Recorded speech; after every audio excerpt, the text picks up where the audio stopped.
Hey everybody, welcome back to Word Balloon, the comic book conversation show. John Suntress here, great double feature for you today. We're going to start things off with Steve Bryant. Steve is an old Word Balloon friend. He's got a great aviatrix character that he has done for many, many years, Athena Voltaire. He used to do it with a collaborator. He has gotten all the rights back himself and spent a brief moment at Dark Horse Comics with Athena, but has found a new home now, Action Labs, and has the whole Athena Voltaire library there. You know, think 1930s aviatrix, foreign intrigue, two-fisted hero, beautiful woman, but very capable, and a great heroine for the 30s and even for today. If you like, that kind of foreign intrigue, I'm a big fan. The Indiana Jones style fare, Athena Voltaire fits the ticket. I'm sure Athena Jones would as well if Indy had a daughter like Athena Voltaire. Maybe he married Athena Voltaire. That'd be a great crossover, man. He's got to talk to Disney and make that happen someday. But that's okay. Brand new story arc with Action Labs. But we talk about the character. We talk about the library of Athena Voltaire, which also includes pulp stories, which of course was the original inspiration for the creation of Athena Voltaire. And, just Steve catches us up. We also talk about Ghoul Scouts, which is another fun adventure horror comedy that Steve is part of. And we talk about that. So that's a great start to Word Balloon. It's the first conversation on today's show. Second conversation is with my buddy Tim Seeley. By the way, both of these were recorded yesterday, Friday afternoon, Christmas weekend. I was feeling that those were really great episodes, and I really wanted to get them together for you for the Christmas weekend, and a great way to, if you're commuting and you need something to listen to, I think you're going to enjoy the stuff we talk about. Tim and I had lunch yesterday afternoon in Chicago and sat down and talked about the business. I think Tim has more insight in terms of the stuff that we've discussed recently with Ron Mars and Jim Zub, and will tell you his creator-owned comic adventures with the series Revival he did with Mike Norton, with Hack Slash that he did on his own, and with many collaborators. Hack Slash is back. Teenie Howard, great, wonderful writer who is also doing Assassinistas for IDW with the great Gilbert Hernandez. And Teenie is going to be writing Hack Slash. Tim is editing it. He talks about his role at editing this creation rather than just overseeing it. He's had others write and draw Hack Slash for him in the days, but where that relationship has evolved, and as always, this is kind of the dream that another creator picks up your creation and adds something to the mix and has a fresh perspective with the character. So we talk about that. Tim is doing a lot of stuff for DC and Vertigo. We talk about his various projects. Of course, he had an epic run on Dick Grayson in particular, both in the book Grayson that he co-wrote with Tom King, and then also his own run on Nightwing, which just wrapped up for DC Rebirth, and further has moved on to Green Lanterns, the team-up book with the young new Green Lanterns of Earth. That's a book that he took over for Sam Humphries, and Sam has in kind taken over Nightwing. So we talk about that. He's doing Constantine right now, has a great new Vertigo series that he talks about. And Tim's got a lot on his mind. And it was great to share it with him over a meal and get some of these thoughts recorded on the podcast. Because, again, I think it's just valuable information for both aspiring creators and consumers. Because a lot of times people say, oh, why did my favorite book get canceled? Or why doesn't DC or Marvel just do this? And Tim provides a lot of the answers because he's seen the belly of the beast. He knows how to work with these companies and also make his own books as well. Truly one of my favorite guys, both as a good friend that I've known through my years covering the comic book business, but also just another one of those high-concept guys like a Matt Fraction or a Rick Remender that whenever Tim tells me the pitch for a new series, I immediately start smiling and going, that's a great idea. I can't believe no one else has done a book like this. And thankfully, that leaves room for the people like Tim Seeley to do it. So it's a great conversation. Tim Seeley is part 2 of our talk today on Word Balloon. All brought to you by the League of Word Balloon listeners. Thank you very much, League, for your support via Patreon.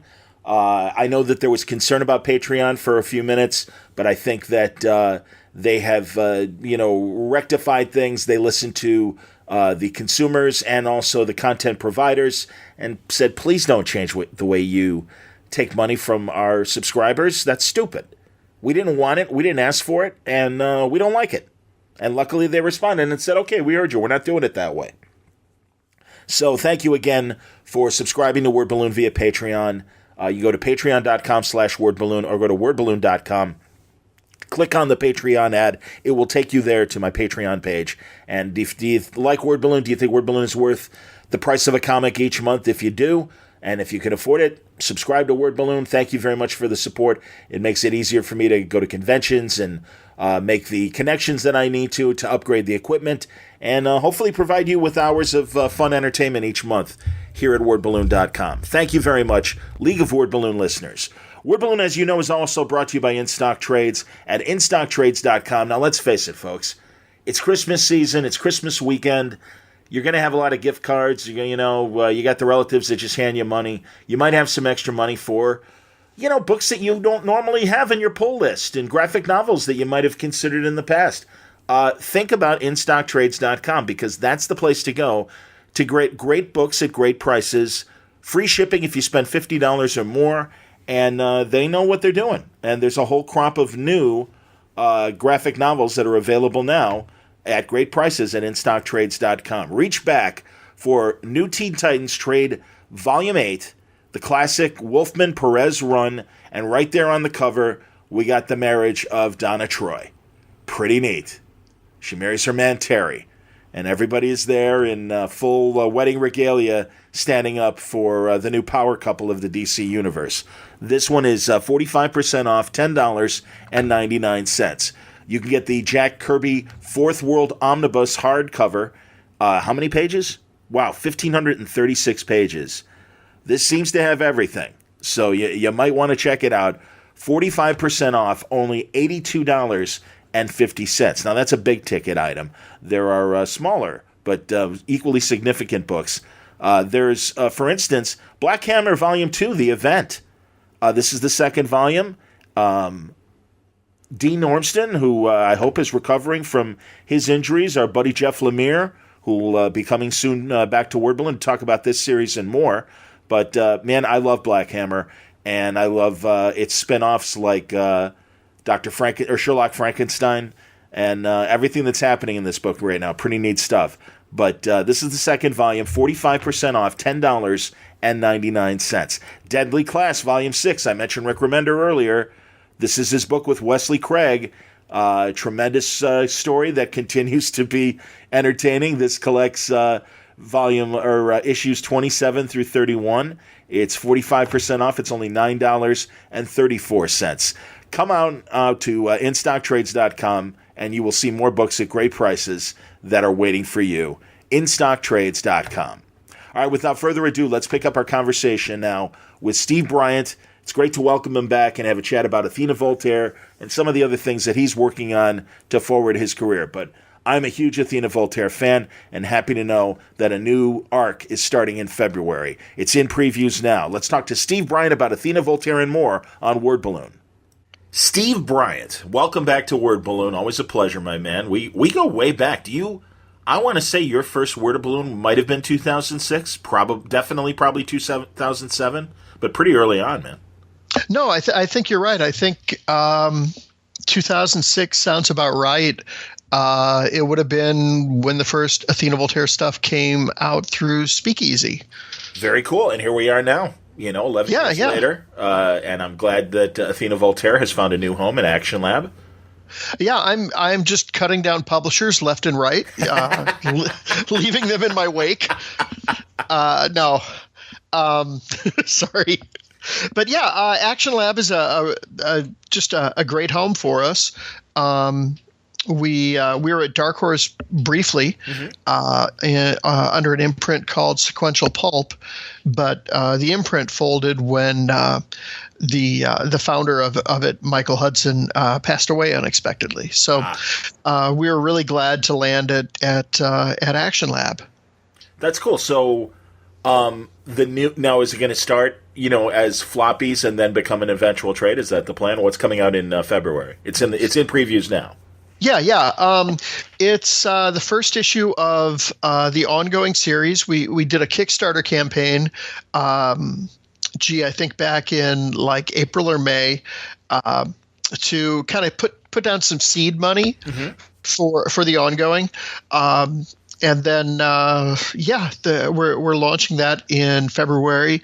It's a 4-issue story arc. And then we'll go to a trade, another 4-issue arc, another trade, and see how long we can run. I'd like to kind of build an audience and tell a longer story this time. Do you see yourself re-release? I know that at the Dark Horse imprint you did an omnibus, right?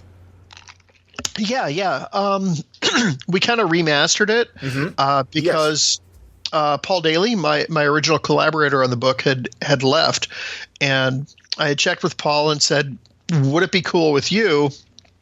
Because he took his stories, he took his contributions, yes. And I asked him if it would be cool if I rescripted the existing artwork, and that took me a hell of a lot longer than I thought it would. Of course, it would. But so we've got all that stuff in print, and that compendium is available through Action Lab. Oh, very good. That was my question. Very good. Yeah. So that's available. We've got a trade of the first mini we did when we went to Action Lab called Athena Voltaire and the Volcano Goddess, and this month we just had a prose book come out. Of just pulp stories that are illustrated, called Athena Voltaire Pulp Tales. Cool. Also through Action Lab? Yeah, also through Action Lab. The book's like a murderer's row of writers, though. I'm going to cheat and just read off the back cover so I don't leave anybody out because I don't want to be a dick.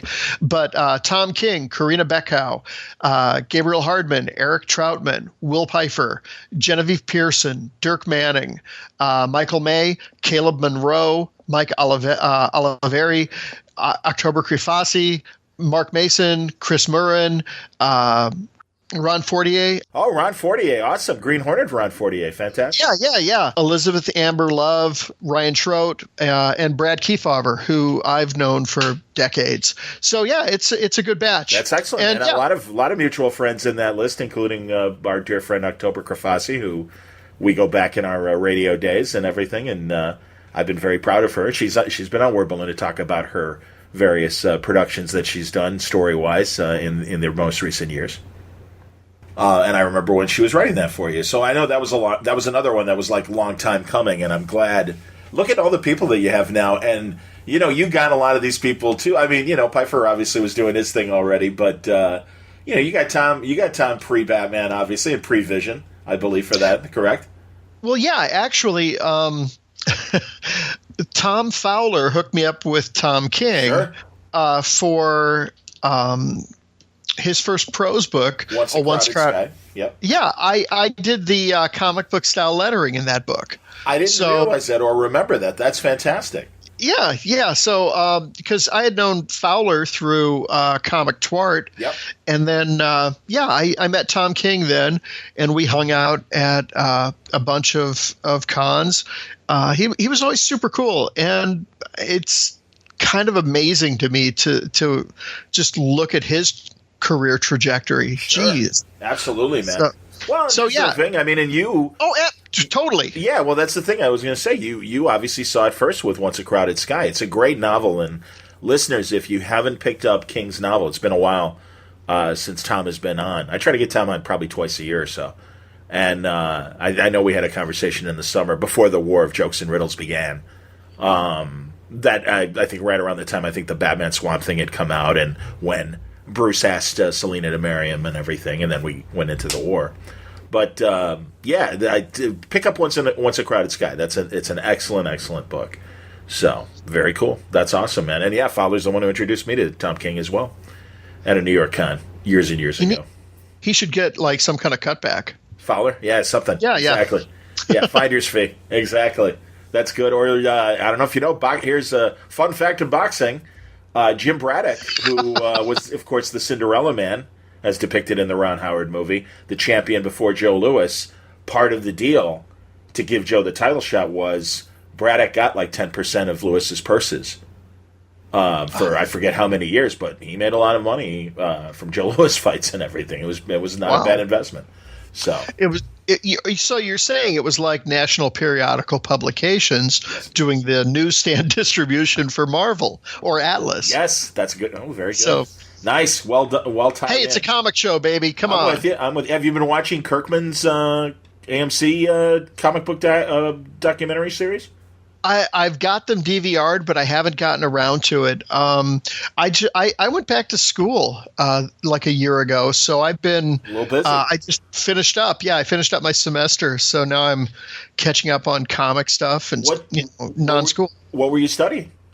I'm getting a degree in arts technology, which is kind of you know what STEM is, right? Yes, of course. Well, it's like. Yeah, STEM is science, technology, engineering, and math. Yep. And arts technology is kind of like STEM for arts.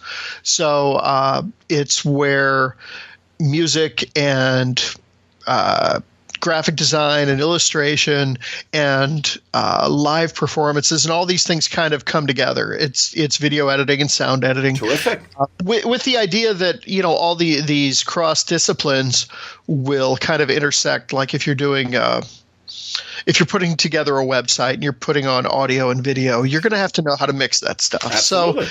So yeah. So well, and for your own purposes too, obviously, I would imagine that will help you if you wanted to make a little animatic of something of Athena doing her thing or something. Yeah, and actually, like next semester, my independent study project is going to be to create a webcomic. That's great. And if I can keep pursuing the program, I can do more independent studies. So I would like to, go past the creation and web design to set up the site and then, try to build it over social media and maybe eventually crowdfund it or something like that. Cool. So, it's kind of a nice thing to be able to take my take my school stuff and bend it to what I, want my career stuff to be. Sure. Well, that's great. Can you tell us content-wise what it's about, the webcomic, or is it still too early? It's called Maximus Rex, WRECKS. It's a love letter to really stupid post-apocalyptic 1980s movies and rock videos. I love the sensibilities of all that stuff. So I want it to be somewhere between John Carpenter and Walter Hill. Nice. Directing a Billy Idol video or a Dokken video. Oh, that's funny. You see, my thought immediately was of the post-apocalyptic rock videos was Tom Petty's "You Got Lucky." Oh yeah, I mean that's a prime example. You've got I'm talking more from a visual point of view with the Petty stuff or the Duran Duran stuff. Yes. Nice. Billy Idol. You had Dokken and Crocus, and Now, help me with the Billy Idol. What was the Billy Idol post-apocalyptic videos, or just in general, just their general aesthetic of white wedding and stuff like that? Yeah, well, I think the general aesthetic of Dancing with Myself. Have to rewatch. And I mean, well, some of it is also just kind of the 80s clothing. Oh yeah. Once Blade Runner hit and you had like all the quilted stuff. Yes. Happening. Right. It just seemed like all that kind of merged. Yeah, torn leather too and all that. Yeah, I'm with you, man. Yeah. Yeah, I get it. Okay. That's so funny. It's just going to be a big dumb love letter to stuff like that. So it'll be fun. That's awesome. Very good. Well, let's get back to Athena. So what is this new story? Tell us about it. By the way, I feel like I'm super congested, so I apologize. Talk away, son. It's all right. Okay. Fun is our friend. Okay, so this episode brought to you by Mucinex. Go on. I got nothing. Okay, so the first arc is Athena Voltaire and the Sorcerer Pope, and it deals with according to legend, Pope Sylvester II was a sorcerer. What era was Pope Sylvester from? Jeez, Was he I'm not even medieval sure. or is the okay? So obviously medieval. He wasn't some guy right before Pope Pius, for example, who was a 20th century pope, for example. Yeah, he would have been. Well, here it says 946 to 1003. Oh, very good. Okay, there you go. Oh, that's a good run. He had a long run. Yeah. Pope. So anyway, like some of the weird legend surrounding him. He was allegedly given a large bronze head that could foretell the future. Hilarious. He was given this by like 9 unknown men. So when I read that legend, and I've wanted to do something with this for a long time. So yeah, that's the first arc. Cool. And I'm writing it and doing covers, and then who's drawing it? A guy named Ishmael Canales, and he's so much better than I am at staging like big action sequences. Okay. So yeah, I could punish him for that talent by giving him crazy shit to draw. Very so cool. It was good. And you obviously did the Kickstarter to give him the seed money to get started and everything. Yeah. Action Lab is kind of managing all the day-to-day finances of this. So. Was the Kickstarter their idea, or did you do it prior to them getting involved? The Kickstarter was their idea. That's how they like to do an ongoing. So, yeah, I was the face of the Kickstarter, but they're handling fulfillment and all that. They get the money. That's great, so, man. Yeah. Well, and I know Jason Inman and Ashley Robinson did it for Jupiter Jones. Or Jupiter Jones, rather. Yeah, and I mean, it does kind of make sense, especially if you're having to pay an artist like Ishmael or our colorist Emily Elmer. Lovely. So yeah, you want to be able to make these payments, and you know how hard it is for an indie book to find its footing, and that's sure. not like I'm not trying to whine about it. It's just a reality of the way that things work. So if you can find a way to mitigate some of the risk, to be able to get a publisher to say, yeah, let's go with this. Why not? I'm assuming you made the deal with Brian over at Action Lab? Yeah. I forget Brian's last name. Forgive me. Seaton. Brian Seaton. I've met Brian at a couple conventions. Seems like a really good guy and is certainly greenlighting a lot of our mutual friends for books. And I think Action Lab is trying to, rise above the noise that's out there. And yeah, it is challenging, man. Everyone knows that. It's the best of times, it's the worst of times. There is more great product out there now in any decade that I can remember, and I'm sure you feel the same way. But obviously that comes with the price of there's a lot of competition as well, so it's tough to be heard and tough to be noticed. But that's excellent, and I do like the idea of kind of a proof of concept Kickstarter first thing, and that again that you're getting the backing to make this happen. So 4 issues of the Sorcerer Pope, and that's the first arc. Very cool. And I'm halfway through writing the second arc, which is the Golden Dawn. So it kind of starts to build on some of the Sorcerer Pope stuff, because since the Action Lab relaunch, I've been trying to build kind of the bigger world. You have obviously the Nazis and the Thule Society going after all these artifacts and stuff. Right. And then you've got the British Special Intelligence Service, who also wants that stuff. Sure. And then we've got this mysterious American collector that Athena's working for, who wants, these same things. So it's kind of I'm trying to build some some trust issues into it all. So, and just to tell a bigger story. Sure. So yeah, it's kind of fun. It's a new challenge. So I'm digging it. Well, you always have me at foreign intrigue, and especially 1930s foreign intrigue, and the Indiana Jones kind of realm. But certainly a realm that's been around for decades, well before Indiana Jones. And you and I are big fans of those Monogram and Poverty Row movies that would do these Frank Buck bring them back alive kind of movies well before Indiana Jones. and also too, you gotta kind of a great female aviatrix as your lead, which I think fits the zeitgeist now, and we want more women heroes. And yeah, man, Athena Voltaire's been there for these many years, and you've got a huge body now of stuff beyond the new stuff. So that's what I really like is there really is this great Athena Voltaire library available to really get into the character. Oh, thanks. Yeah, and yeah, I love, obviously the Indiana Jones stuff is a nice touchstone to tell people what the book's about. It's there's an equal amount of the Rocketeer in it, or I love like the rapid fire banter of like the Thin Man movies. You bet. And ideally I would love, to get that kind of vibe going with this stuff, except, Athena gets the William Powell lines. But right. Well, that's kind of like Brenda Starr, and now I'm blanking on her male counterpart. He was played by Timothy Dalton in the Brooke Shields movie, and I'll look it up while we're talking.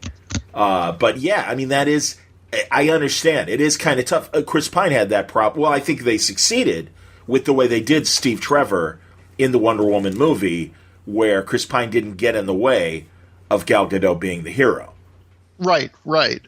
And yeah, I mean, it's a tough thing because you're going to get some part of fandom that will always bitch. And I shouldn't say bitch. I'm sorry. That's too much correcting yourself. You're 100% right, because they have a story in their mind, and your story doesn't match, so they find a reason to complain. But go on. Well, yeah. Well, you'll get a part of fandom that will always look at a hero as a Mary Sue. Sure. You get it with Rey, who from Star Wars, right, who is essentially the same kind of level of ability as Luke. Of course.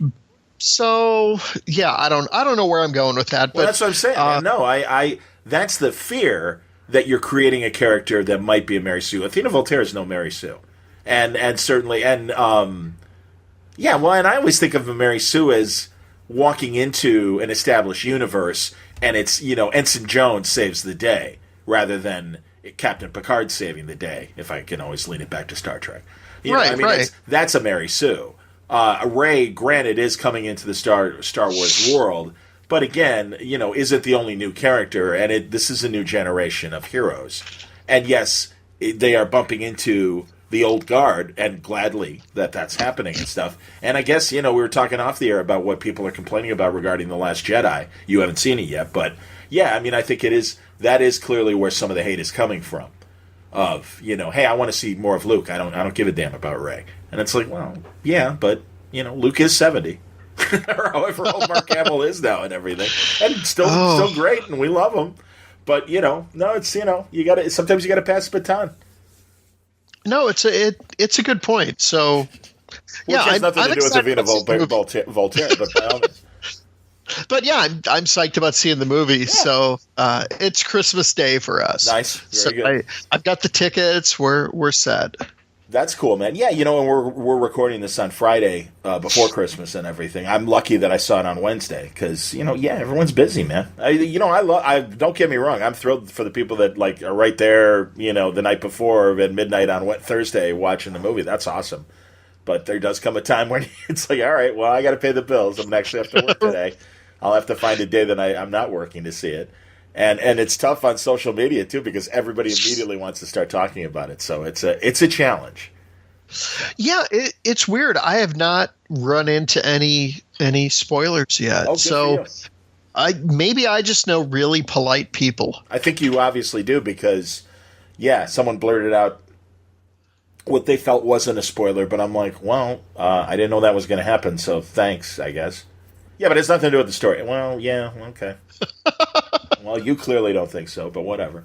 But anyway, back to Athena Voltaire. Again, great library of stories. I look forward to reading the pulp story. You're going to have to fire me a copy of that because I would love to. Oh, absolutely. You know me. I love all that stuff. And again, well, back to our original point. Do you envision creating a male character for her, or is she better to be kind of on her own and maybe male co-star du jour might be better for her, and let her, continue to hop from bed to bed. I'm kidding about that, but Well, no, I think there is value in having possible suitors, and yeah, this latest arc we are seeing a bit of relationship building, and okay, yeah, that's kind of a scary thing to try to write, because I don't want to. I don't want to blow it, because I want to make sure the characters are strong on their own, and that no one is, a prop or anything like that. So, yeah. By the way, Basil is yes, or Basil, but yeah, I'm going to go with Basil, like Faulty, and yeah, that's Brenda Starr's man in her life. Man, I saw that when it came out, because it was a comic movie that was, we didn't have many in my day. So I'm with you. God, I can't remember anything about it though. Well, and to be honest, it was a Chicago product. It was created for the Chicago Tribune comic syndicate, and it was set in Chicago. And also, the last writer of it was a great Tribune writer, Mary Schmeek, who I've never met, but we have mutual friends, and she was doing both Brenda Starr and Orphan Annie. And I'm really interested in talking to her until they were discontinued in the 2000s. And I really am interested in talking to her if she'd be willing to hear about, kind of the last decade of adventure strips. I know there are still adventure strips being made, but certainly the comic strips are not what they were, and certainly the last decade of theirs was, in the 2000s, and a lot of them did end up, like I said, they stopped writing them, which really sucks. So I'm fascinated by the stuff. And Brenda, and also Orphan Annie as an adult, pretty, and written by women, or a woman, Mary Schmeek wrote both, but also very much, good, like, female led adventure stories. That's all I got. I wasn't familiar with any of that in the last, decade. So I just know them from the classic runs. Sure. Dale Messick, excuse me. Brenda's original creator. And of course you remember who was assisting her for a while, right? You mean Mike Grell? Mike Grell was assisting Dale Messick? Dale Messick, yeah. I didn't know that, no. I had no idea about that. That's amazing. Wow. There's another reason to talk to Mike. Wow, that's cool. I think it was before his DC stuff. Wow, that's amazing. I do know that Ramona Fradon took over for a good number of years, assisted from 1980 to, and then took over the strip from 85 to 95. Oh, that's cool. I didn't know that. Or actually 82 to 85. Yeah. That's cool. Yeah, man. So, pretty neat stuff. And and God, she's amazing, Ramona, obviously. Brenda Starr is pretty cool. And again, I think, kind of a comic strip sister to Athena. Definitely. Oh, yeah. I mean, there's all kinds of, little things in the character's DNA. I think there's a lot of Valkyrie from Airboy. Sure. Because that was one of my gateway drugs to independent comics in the 80s. The Dave Stevens cover, in fact. And that got me right into that series. Totally, man. Yeah, unconscious Airboy at the feet of Valkyrie and stuff, and her ready to make her big move. I love that Eclipse weekly series of Airboy. That was fantastic. Go on. Oh, no, I was just going to rave about the Stevens cover, because he managed to make it look like Dave, but like Valkyrie's face looks like Fred Kaida, how the original Airboy artist, very cool, how he would draw her. So yeah, God, just what a freaking master. Yeah, and you and I have talked about Dave before on the podcast and everything, and I know you have a couple of mementos from Dave's estate when he passed away. You were able to get some really neat little things. Yeah, remind people of some of the Dave Stevens stuff you have. A reader was really kind enough to get me this Art Deco notepad holder from the Stevens estate sale, and it had like a certificate of authenticity. But he knew how much Dave's work meant to me, and he picked it up on auction fairly reasonably and gave it to me at San Diego. Wow. It was a real treat. So yeah, I'm obviously a nerd for Stevens, Mark Schultz, Al Williamson. Yes, those are my guys. Well, and I know in the case of Schultz and Williamson, you got a chance to meet Al, didn't you? Yeah. A friend of mine was sharing studio space with him in the early 90s. Yeah. And I got to hang out at their Honesdale, Pennsylvania studio for a day. Holy shit. So it was cool. Yeah, I bet. Are you aware right before the holidays I started to try and track him down to come on Word Balloon. But are you aware of Cullen Murphy's new book about the height of the comic strips and a cartoon village? I'm going to look it up also. Again, was there like an excerpt of that? Yes. Online maybe a month ago? Yeah, Vanity Fair. Well, Cullen's day job is he's an editor at Vanity Fair, and I think he did an essay about the same subject for Vanity Fair, and also it's obviously a great calling card for his full book. And I heard him I heard him on Fresh Air with Terry Gross. And for people who don't know, Cullen Murphy scripted Prince Valiant with his father, John Cullen Murphy, who took over the strip from Hal Foster. And so John Cullen Murphy was the second artist to do Prince Valiant. He and Cullen worked on it together. Then John Murphy had Gary Gianni assisting him on Prince Valiant. And then I believe it was, unfortunately, John's passing where the strip passed to Gary as full-fledged artist. Then Cullen, his son, John's son, decided he didn't want to do it anymore, and Mark Schultz was scripting Prince Valiant. I know you know all this, and Gary Gianni was drawing it.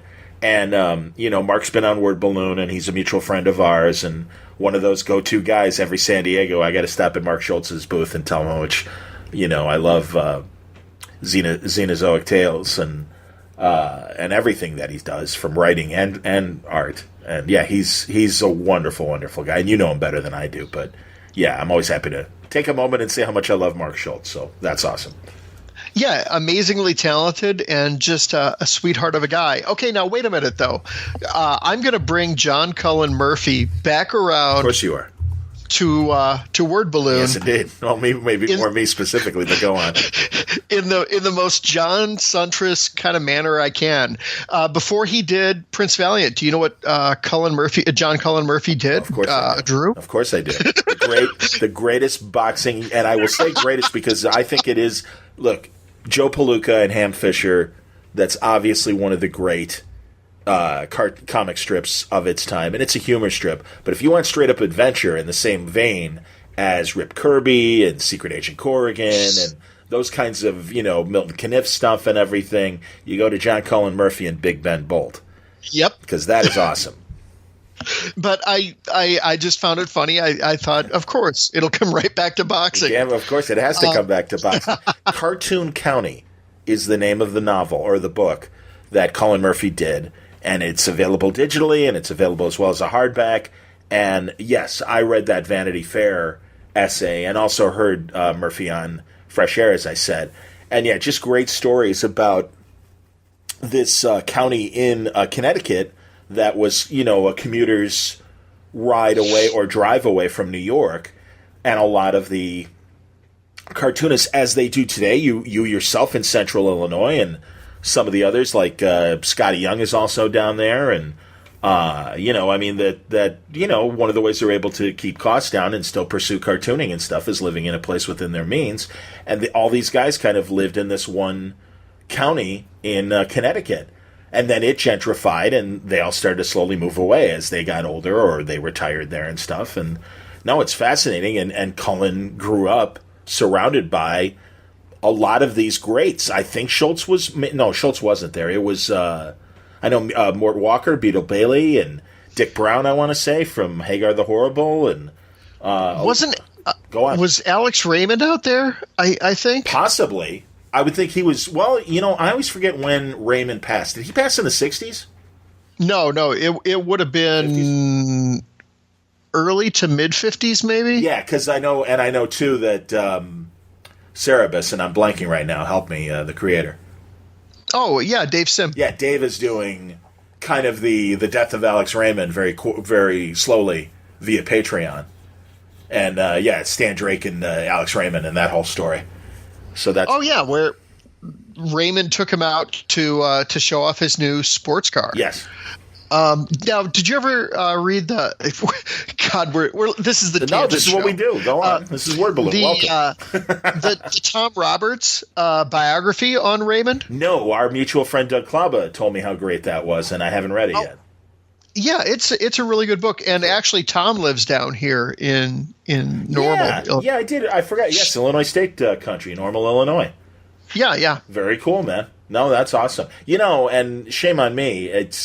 I haven't gone down in a couple years. I came for like a day trip and literally went from the city down to Illinois State and got right back on the train at 7 that night to come back to Chicago and everything. But I mean, God, that train stop now is right in the middle of downtown Normal. It's a 5-minute walk to the campus of Illinois State, even less, really. And it's kind of perfect now to really get down to Illinois State directly.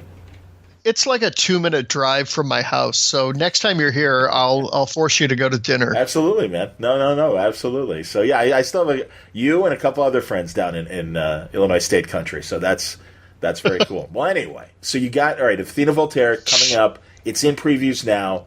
The first issue comes out in February. So go to your shop and order it. And also, seriously, do a deep dive on Athena. You will not be disappointed.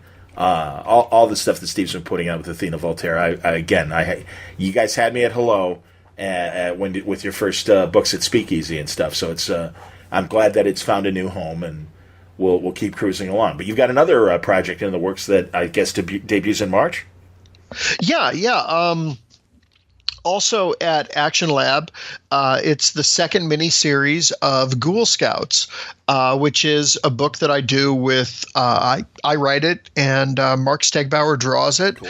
And our old friend Jason Millay is coloring it. Lovely. Very good. It's pretty much a big old love letter to movies like The Goonies or The Monster Squad. Oh, fun. It's a coming-of-age thing like, Sandlot or Stand By Me, but with monsters, which makes everything better. So the adolescents are monsters. No. Okay. The adolescents are kids, and they're fighting monsters. Okay, very good. Very cool. So the first story arc was Night of the Unliving Undead. They had to save their town from a zombie apocalypse, like you do, and they, their town, Full Moon Hollow, has this reputation for being kind of the paranormal capital of the world, and like Sunnydale on Buffy, where the residents just kind of ignore some of that. Sure. These kids are trying to get to the heart of the mystery. So that was the first arc. And the second volume starts in March. It's I Was a Tweenage Werewolf. So yeah. So yeah. Because we're so hip with the lingo of the kids. What's that?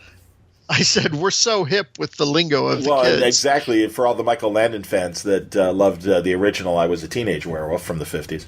Absolutely. Yeah. It was either going to be I Was a Tweenage Werewolf or it was going to be Tween Wolf. So I like Tweenage Werewolf better. I got to be honest. Tween Wolf is too on the nose, and I think people will might give you more grief about that than I like the fact because it's that kind of classic I was right ... which the 50s were filled with those kind of kitschy movies and everything. So. Well, I'm already writing the third arc, which is UFOMG. So Mark came up with that. So blame Stegbauer for that. That's excellent. But it's a lot of fun to write something all ages, and it's been kind of a real pleasure. I started coming up with the idea for it when my son Chance was like in Cub Scouts, so he would have been like 7. He's 17 now. It took a long time to find the right artist, and when I started talking to Mark about it, the work was just great, and I'm psyched that we have the second story done, and we're working on the third. That's excellent, man. Very, very cool.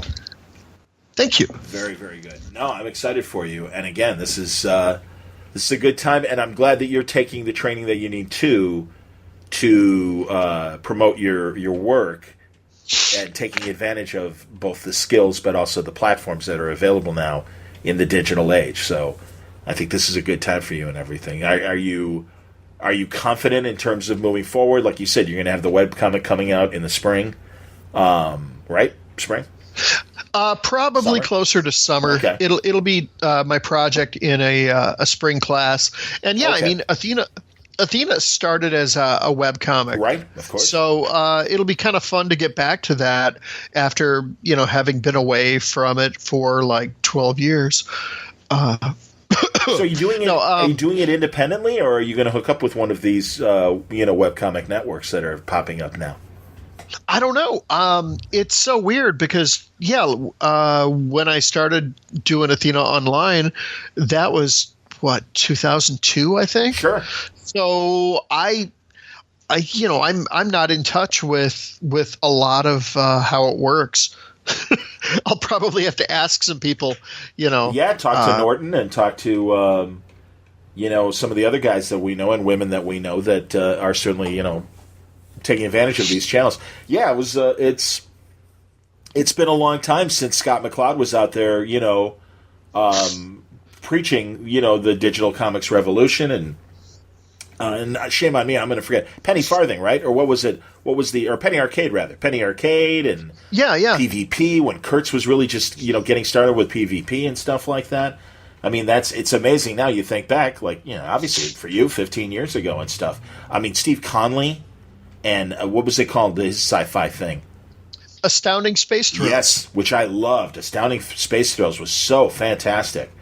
And I mean, Steve Conley was an Eisner judge back in 2004 or 5, and it's because of him that we had the best digital comic as a category in the Eisners. Oh. He's responsible for webcomics having an Eisner category. That's cool, and that makes sense. And certainly today, again, because it's a different world, webcomics are very much part of the mix and a great starting point for people. And again, you can kind of do your own thing. So that's interesting that you're going back to this realm, and again with more skills. And I think it'll be interesting to see what you put out. So when you're ready in the summer, obviously, you got to come back and we'll talk more about this stuff. I will be glad to pester you. Steve Bryant, check out Athena Voltaire and more from our guy. And again, it's in the current previews. It'll be coming out on February from Action Lab. Make sure you talk to your local store and order your copy of Athena Voltaire. All right, let's pause for a quick break, and when we come back, we'll have our conversation with Steve Seeley right here on Word Balloon.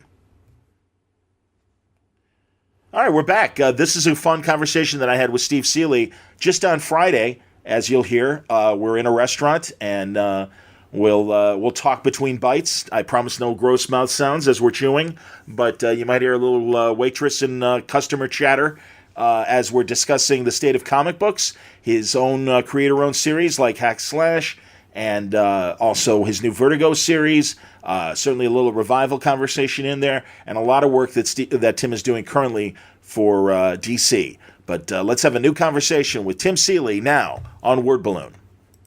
This is Rockwell's Grill. Is this where we are? Rockwell's Grill. Excellent. In lovely Lincoln Square, Chicago.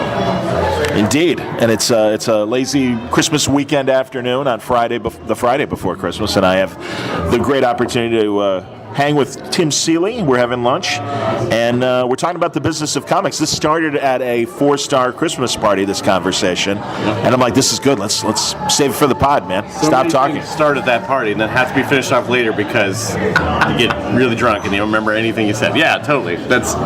We can keep it up here, and I'll have only one beer, and it should be easy. Well, we'll start light, and let's talk about what you're working on right now. You're working on, first, you wrapped up your run on Nightwing. Yep. That started with the DC Rebirth, and I know the first arc in particular, Be a Better Batman. Yeah, better than Batman. Better than Batman, So then I'm working on, I finished that up. I kind of traded books with Sam Humphries, so Sam took over Nightwing. I'm doing Green Lanterns, the plural, with Simon and Jessica in it. And I'm doing Hellblazer. Yes. And I'm still doing my Vertigo book. It's called Imaginary Fiends. It's like my horror sort of FBI X-Files thing. And then I'm doing Brilliant Trash at Aftershock. So it's like 5 things going on at the same time. Wow, man. So, and we're doing Hack Slash. I'm kind of just editing, acting as an overseer and letting Teeny and Sealord do their thing, which is kind of nice to just be the sort of spiritual guide. And like, I'm not really even an editor. I just tell her what to do what she wants, and then I organize and. So she's pitching stories to you, and you're like, yeah, do that, or yeah, maybe not that way. Yeah, or that's exactly how we're doing it. Just like by design, giving it to someone without like a huge sort of heavy hand. Yeah, without a heavy hand, and just kind of letting it happen and seeing how it goes, which is kind of a more relaxing than I think, than I would have. Maybe in the past, I would have been a little bit more hands-on, but I don't know, I'm getting old or something, I'm not sure. I just wanted to see what she would do with it, and kind of,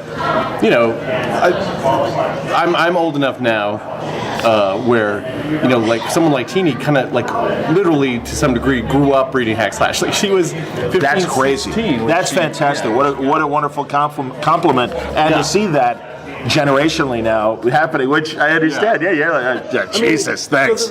I know, yeah. It is weird that way, but it's also, that to me, it's huge. She related to the character. She was a goth girl living in a small town, bisexual, all those sort of things that she related to and made her a fan are also things now that we can use to sort of re-inform the character and kind of, she can put her life experience on it rather than me doing my own, and we're trying to imagine things. And so, I think it feels more authentic to do it that way. Let her live, and show her life through this character that she grew up on, which is weird, but No, I understand. Well, and actually matches the zeitgeist, because certainly that's what's happening right now. Sure. Women and people of color and everything are saying, well, it's nice that you created these characters. How about letting one of them start writing and drawing it? Yeah. And I mean, and I'll learn things about my own character. I mean, I own her. Sure. But that's great. It's informative to me, right? I mean, like, I'll get some value out of having a new eyes on it, right? I mean, like, after a while, I worked on the character personally for like 9 years, so like, and then, kind of having a management. Stephen Mike did it for a while. Who are some of the other people that have done I kind of let, I've let various people kind of just have fun with it. And Sean Alders right now is writing the Vampirella crossover and stuff, but, mostly I was pretty hands-on, and you get a little bit run out of ideas, burnt out. Like, sort of seeing someone else do something with it is maybe, it will re-inspire me at some point or something, Well, and further, that's the comic book tradition, man. I mean, people other than Siegel and Schuster did Superman. People other than Leah Ditko did Spider-Man. I mean, this is what happens. And if anything, what a compliment for the creator-owned generation to have that experience as well, and be in a position to say, I want my character to go on in the hands of other people. And McFarlane and some of the Image guys obviously have felt that, but I think it's still a pretty small crowd, so that's awesome. Yeah, I mean, and it's also interesting because I think when we started Hack Slash, like I kind of felt like there was a group of fans that weren't served, like these sort of, I would see these kids, and I was one of those kids where it's like I was kind of into horror stuff and all this, and I liked sort of cheeky, sort of exploitive stuff, but I understood, like the difference between that and like something that was offensive, misogynistic or whatever. Sure. And no side. Thank you. Oh, no side's him. I had. I had the side. I had the slot. I think this might not be us. No? So, one of you guys get blue cheese? No? No. Wrong table. Sorry. All right, good. We're still running. But yeah, I mean, and this kind of confirms and she has the same view of it. It's like you should be able to be sexy, but not be sexist, and you should be all those things that I kind of felt at the time, and maybe was starting to doubt as time's gone on. Like maybe I was wrong, but no, I think this is confirmation for me. You know? Absolutely, man. No, I'm really excited for you, and also. Great to hear. We were talking about, and this kind of dovetails in a conversation I've had with Jim Zub recently, and just the market and where everything is right now. Because the big two have had scandal on their business side, and then also that kind of frustration from this new reader that has joined the party and said we want more books about girls, we want more books about color, and also again we want them to be genuine or in their authentic. Yeah, authentic. Right, that's a good word. Exactly. So it is an interesting time right now, and it was cool to learn that you just wrapped up obviously Revival and things are going good, but Hack Slash is still a persistent seller for you. My point bringing up the scandals too is that obviously DC and Marvel are having that, so are people turning to creator-owned books? As you said, you initially did it to find this specific niche that wasn't being served in comics. Yeah. And maybe still isn't to a degree. I mean, there's a lot of there's comedy horror, but Yeah, I mean, well, horror. There's a reason I think it's the third genre in comics. Like superhero is the number one seller, and then sci-fi is number two. And then horror is sort of number three, and maybe sometimes number two. But clearly with Kirkman, number one. Yeah, absolutely. But there's a sort of resistance on the hands, or at the part of Marvel and DC to really go all in on doing horror comics. And that's been consistent for a long time. They'll dabble, they'll do a sort of horror-ish superhero, but it's weird. But Vertigo made it work for 20 years. Hopefully, we'll make it work again with my book, but it is a powerful genre in that people do buy those books. The problem is they're not the Wednesday crowd. So for Revival or Hack Slash, for instance, we would sell okay on the stands, but in general our sales were bookstores, and to this now my sales are completely about those bookstore sales. Sure. And some comic book stores are selling trades, but in general, in Hack Slash, the omnibuses in general sell up to 10 times more than a floppy. That's amazing. The omnibus costs $35. That's amazing. But we did, we would do 6,000 copies of the floppy. We've done 60,000 of the omnibus, number one. So it's a weird, that crowd is there. They are there in numbers. But the comic stores don't seem to have their business based around these kind of... Right. I mean, well, they're not some going do. They're not all going to the direct market to buy their books. Right. And they're buying them on Amazon. I mean, that's a huge... I think they're buying them digitally. Revival digital numbers are huge for us. It's not counted in part of the deal. When you hear stories about successes in comics, they don't talk about the digital stuff. They're focused on... A lot of times, it's a smaller piece of the pie. Very, very often. I mean, my general rule on my superhero books is always that they sell about 30%, if that, of your print sales, right? For superhero books. Even for Nightwing or for some of those books, it's 30%. Okay. But for my digital books, sometimes it was the same number of copies digitally. Your digital creator-owned books are the same for the same number. Or even a weirder thing is our biggest seller digitally is the hardcover omnibus of Revival, the hardcover, which is not hardcover, and right. But people would rather buy that version. Does it have the bonus content? It has the bonus content. Okay, fine. Well, so, hey man, but I have to charge more because when I put it in the bookstore, I charge more because I printed a hardcover copy. Well, of course. Okay. What's the price difference? So there is no price difference. Digitally, I have to charge the same. So I'm charging $35 for a digital omnibus that is not, in fact, hardcover. Right. But because it's convenience. Right, man. Dude, half of my comic purchases are digital. Half. And also, I'm fortunate to get review copies digitally as well. I mean, truly, in the last 7 years, because it was around 2010 that the tablet really happened. Absolutely, yeah. And I remember Fraction telling me that at one of the Marvel retreats, Hickman is the guy that's like really breaking it down and going, oh no, this is what it's going to look like on the tablet. Oh, absolutely. And he said we were all like apes in like 2001, understanding smashing the skull with the bones. Like, oh, okay, I get it. Well, I mean, the thing is, though, and then this is the other thing on the digital, is digital sales have basically plateaued, right?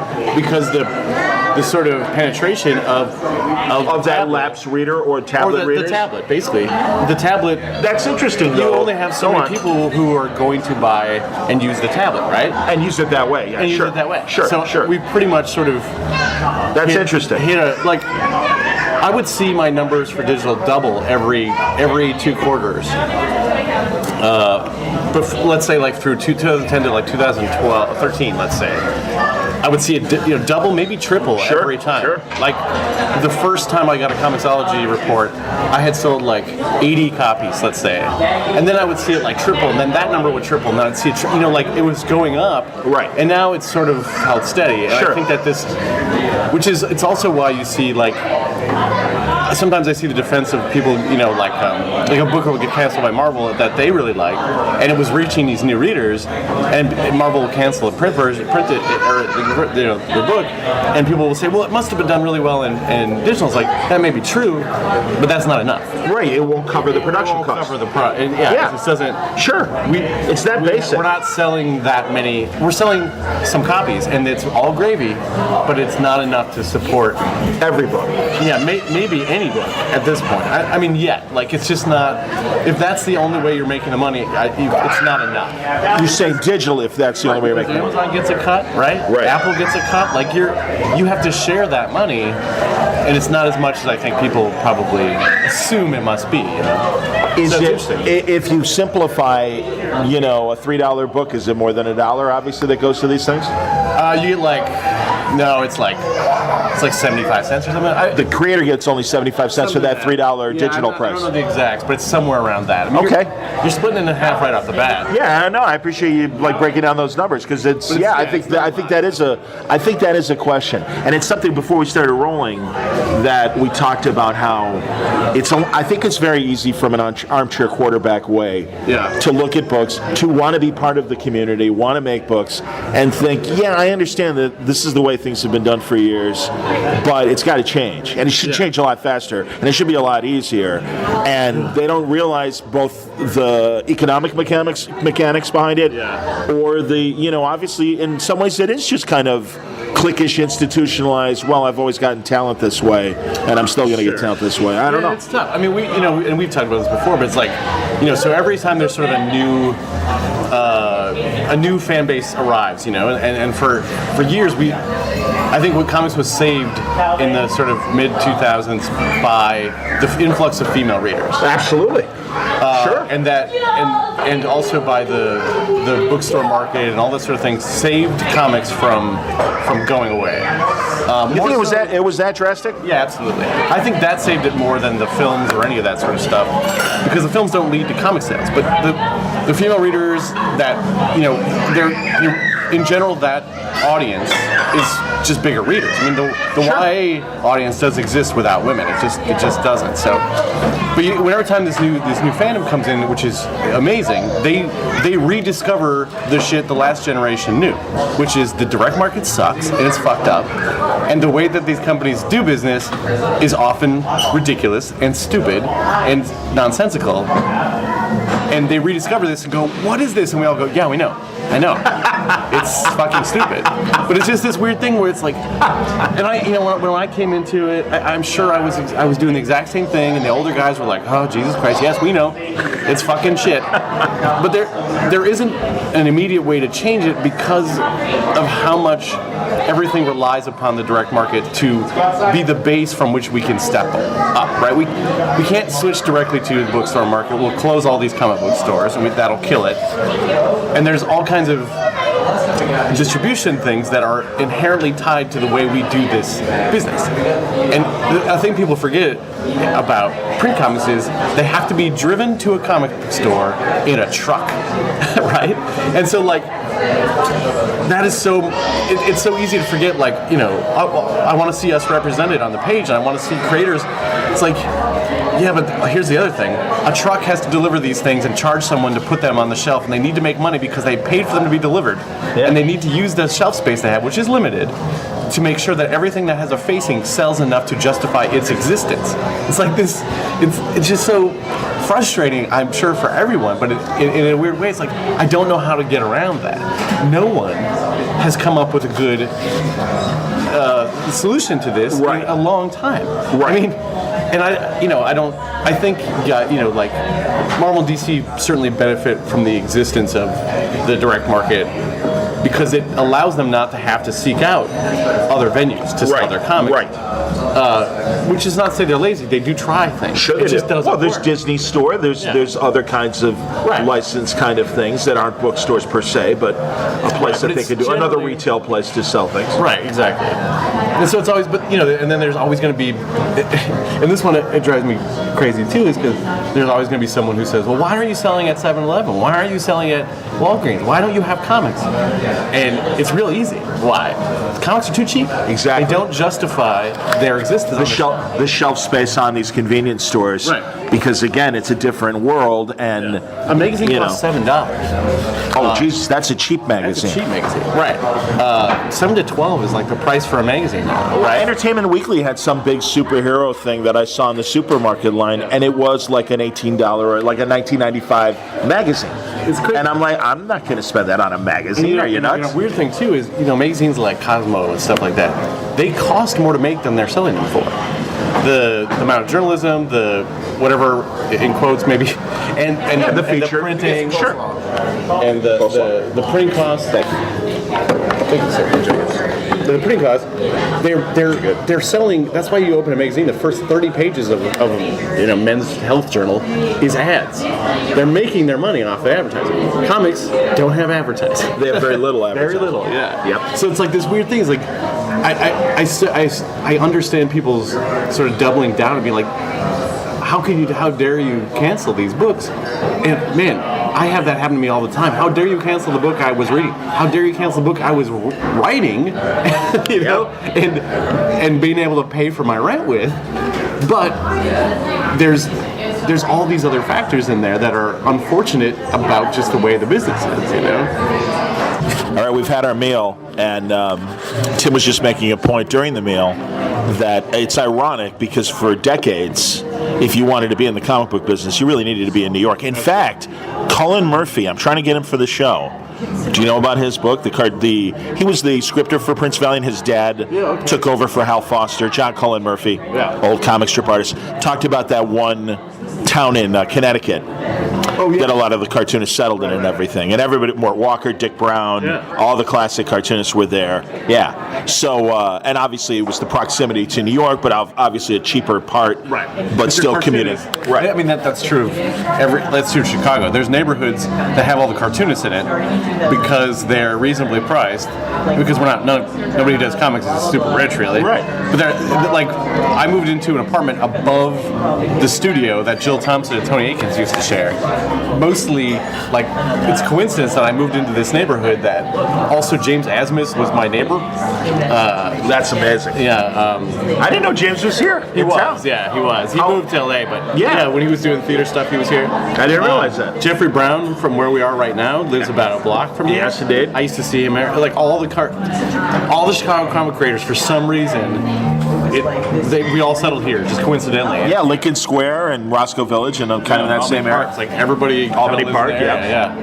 And because it's also it's hip but not too hip, which perfect for cartoonists. Not hip, not super hip, but hip enough. You're artist, whatever. Right. Well, a good place to drink. You want a good place to get coffee. You want a good place to eat. So this, without trying, when I moved here blindly, I moved right down the street from Gary Gianni.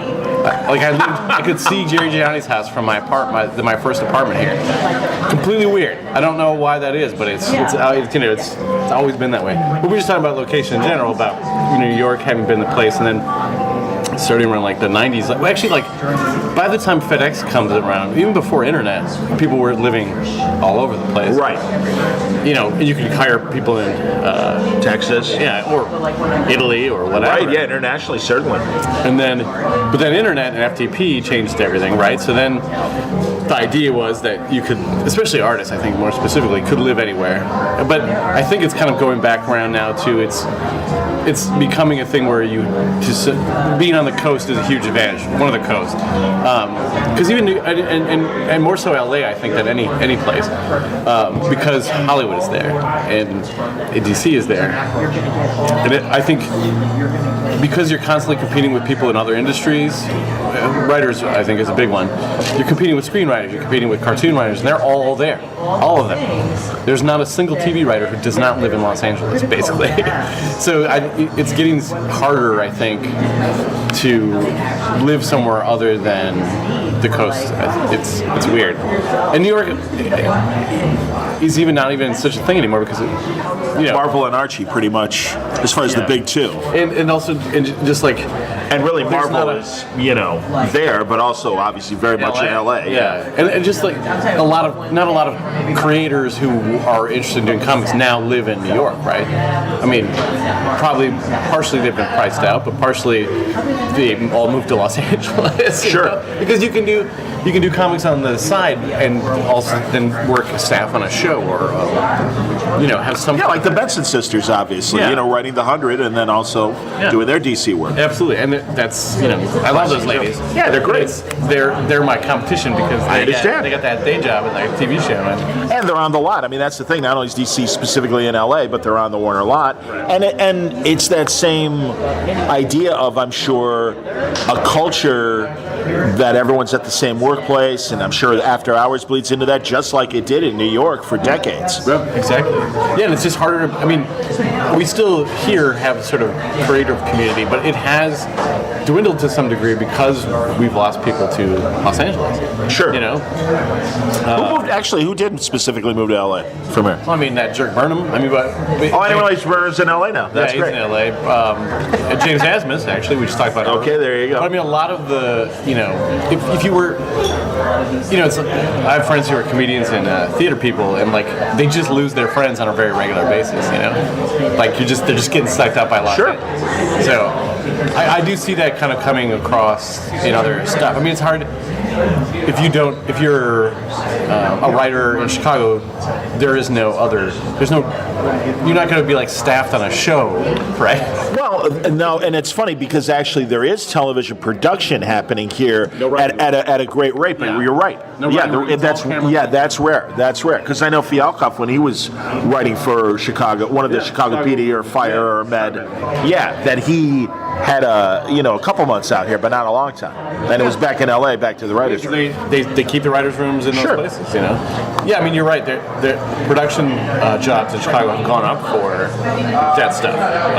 Cameraman jobs, editing, that kind of stuff is down here. And obviously, you need that. I mean, I'm as I've told you, I'm in SAG, and I don't mean old man balls dropping SAG. I mean actually Screen Actors Guild now. And and a lot of my friends who are doing part-time broadcasting or whatever are like, you can always be an extra, and there's always those kind of crowd scenes, and they're like, it's $100 a day. They're like, and it's all day, but they do feed you, and it's an easy C note, and it's like, very good to know. That's a good point. I mean, and that has changed since I've been here.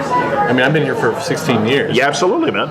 And there wasn't a lot of TV production here. No. 16 years ago. Absolutely not. But yeah, it's just weird. Like the creative center has completely shifted to Los Angeles. Sure. Like it was doing that already, but it's really sort of dominated. Well, but now it includes the comic sphere in a way that it didn't before. Absolutely. I mean, even in the Wildstorm years. Yeah, I mean, and they were down in San Diego just chilling, Yeah, that's true. I forgot they were in San Diego. That's right. But it's I'll probably take another tea. Thank you very much. But I mean, it's I think the people who want to work in this job should consider where those things are sort of shifting around. Like I don't see myself ever moving to Los Angeles. and if I do, my fiance's not coming with me. She's not interested in L.A. No. So she spent enough time in there. She's not a California girl, really. I don't know. And she loves Chicago. That's a great city, absolutely. Yeah, but that's why I stay, even though the weather and everything, you know. Yeah, well, yeah. I mean, all the shit, you have to really love this city. Well, you get it worse than Wisconsin, so if anything, this is like Miami. Tropical me, yeah. But yeah, I mean, I think that's interesting. I do think, you're going to see more of that, I think, as a business in the future, this shift towards that concentrated coastal location, Sure. Now, what we were talking about earlier about the direct market, because this kind of dovetails into it, what we were just talking about, too, there is that concern that, and it's something that I mentioned before, we didn't really get into it, but like that Marvel and DC kind of have their problems, and so and so therefore this new flux of audience doesn't go to them for the comics they're looking for. One of the things that came up at the Christmas party was the idea that because Marvel and DC are kind of having bad publicity moments, that it's driving people away, period, from reading comics, where it's like, well, whatever. Yeah. And again, based on what you were saying about your own success, it's not really affecting your books as far as hack slash or revival. I wonder too, like, I think one of the problems that seems to happen with comics, no one goes like, I am done with magazines. I'll never read a magazine again. I'll never watch a TV show again. Like, for some reason, we treat comics as this monolithic, singular thing, and it's like you're into it or you have, it's have either or, which is so weird to me. Yes, like, agreed. I'll see people get mad at creators online and be like, this guy pissed me off or whatever. Right. I'm done. I'm out. I'm not done with comics. Right. Which again is that weird thing of we've made these things a special thing that you have to get in a special place, and it by definition allows you to just be like, I'm walking away from all of this. The whole culture. Yeah. And people, again, like, no one says like, I don't watch TV shows or I don't read magazines. Yeah, I didn't like the way Lost ended. I'm done with TV forever. It's such a weird thing, and partially it's we made them that because we made it building the direct market. Right. But again, the direct market was because the newsstand. Things were, I think, starting to sour. I think with the newsstands, right? Or maybe not. Yeah, I think so. I mean, and again, that same problem of I can't afford this low-selling thing. Well, it's returns. Right.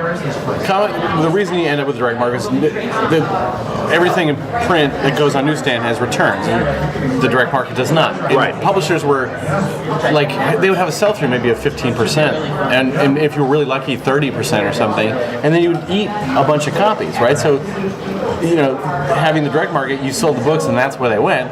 And then they go to the back issue bin, and the retailer could make money on them later, hypothetically. Right. Which, that's we built this thing that demands that the retailer eat it, right? Right. So, because that's sort of that's something that the magazine industry or all these other things, you're dealing with an actual physical object, right? When you're doing a TV show, it's not a physical thing. You're not shipping a TV show, right? So it's just we've made this complicated market that demands certain things occur, like you said with the trucks and everything else, obviously. But then we're sort of caught in this culture war, which we can't really survive because we can't cater to. We need to cater to a new audience. We need to make books for them, but we can't afford to cater to them for very long. Exclusively. Exclusively, right? Exactly. So it's just like this weird cycle that just keeps happening. It's just. But I don't know, man. We were looking for the solution today. I understand. Of course, man. But again, people need and people need to know. And I don't mean to step on you there. So continue your thought. But that's the thing. No, people need to know. That's the other thing. I feel like people need. It's not sexy to have to look up why these things happen or know this bullshit. But like when I feel like fans get frustrated, or when I see them just like, why is it like this? Like, just know we agree with you. Of course. We're here with you. Yeah, we were already in the asylum, surfing our time before you got committed. Yeah, and we wish we could change it, but I don't know how to do that. Right. I don't know that anyone has that solution. Yep. No, and it's interesting because I really did think that digital. I mean, there really was that fear in 2008 or 9 with the iPhone and digital comics. Said, oh, maybe the direct market's going away. Yeah, which And I thought, okay, fine, if so be it. But I'm glad that it survived. And yeah, what are your thoughts on that? Well, it's a weird thing because if we had completely switched to digital, then in that scenario, our numbers are really high. If there's enough digital to make this worth it, that means we're selling a million copies or something, right? Digitally, which we just never got to. Right. So, do I think would Marvel, DC, and other companies abandon the direct market if comics sold a million copies digitally? Yes, they would have. Sure, because it would cut their production costs and everything. Yeah, absolutely. And I think in that scenario, you live in a world where comic stores are bookstores. They're bookstores, and they're like all the ones that still exist are like record stores, right? They're community places where you buy specific.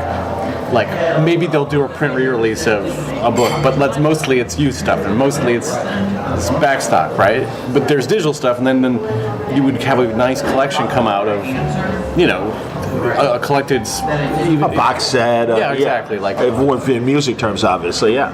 Well, and again, that would be what we would live in with now. Right. If what we feared, and I think that probably would have been okay. I mean, I think comic stores might be in a better place if we didn't have the way the direct market works now.